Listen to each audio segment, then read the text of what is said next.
Jonathan Harker's Journal. 3rd to 4th October, close to midnight.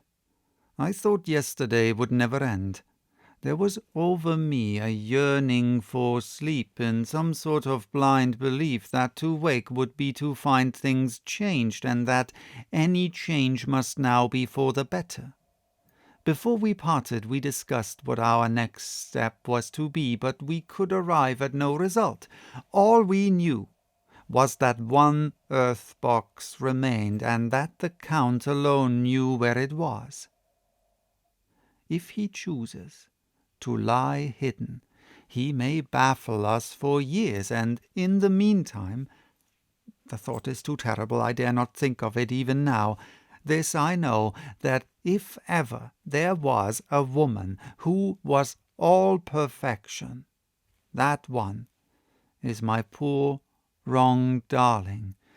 I love her 1,000 times more for her sweet pity of last night, a pity that made my own hate of the monster seem despicable.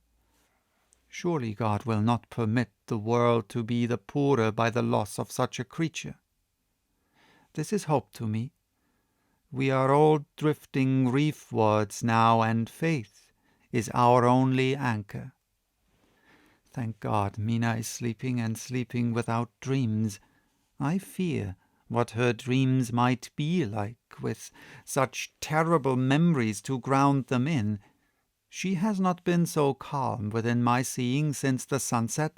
Then for a while there came over her face a repose which was like spring after the blasts of March. I thought at the time that it was the softness of the red sunset on her face, but somehow now I think it has a deeper meaning. I am not sleepy myself, though I am weary to death.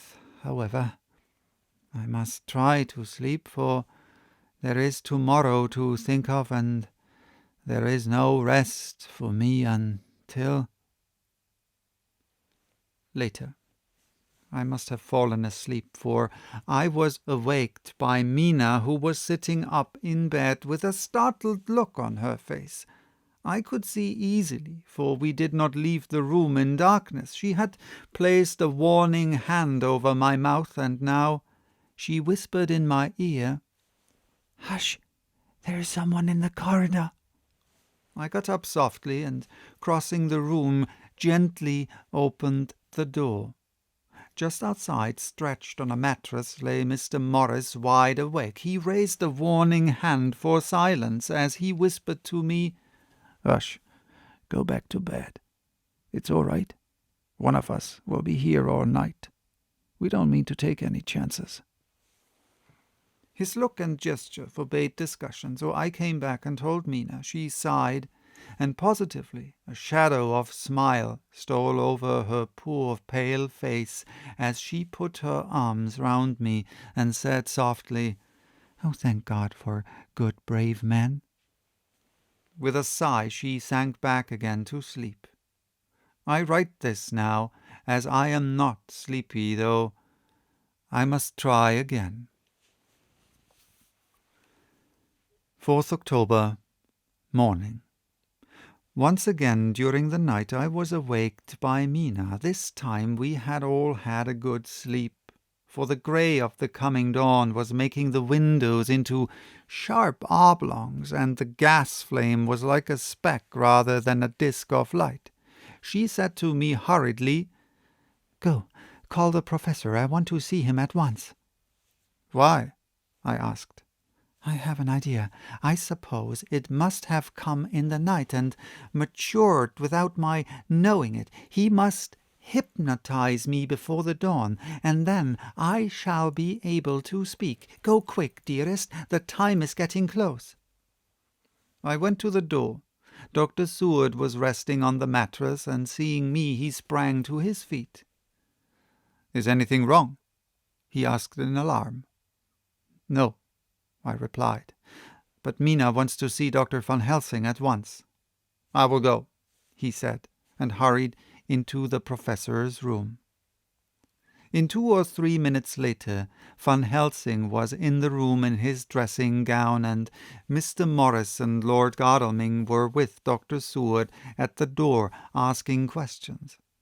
When the professor saw Mina smile, a positive smile ousted the anxiety of his face. He rubbed his hands as he said, "Oh, my dear Madam Mina, this is indeed a change. See, friend Jonathan, we have got our dear Madam Mina as of old back to us today."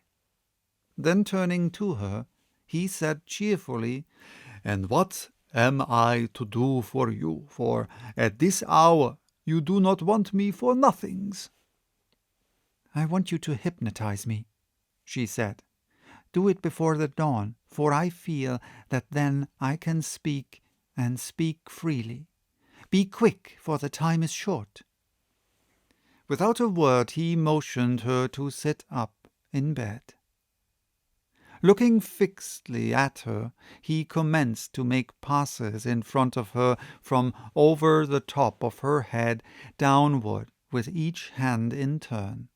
Mina gazed at him fixedly for a few minutes, during which my own heart beat like a trip hammer, for I felt that some crisis was at hand. Gradually her eyes closed, and she sat stock still. Only by the gentle heaving of her bosom could one know that she was alive.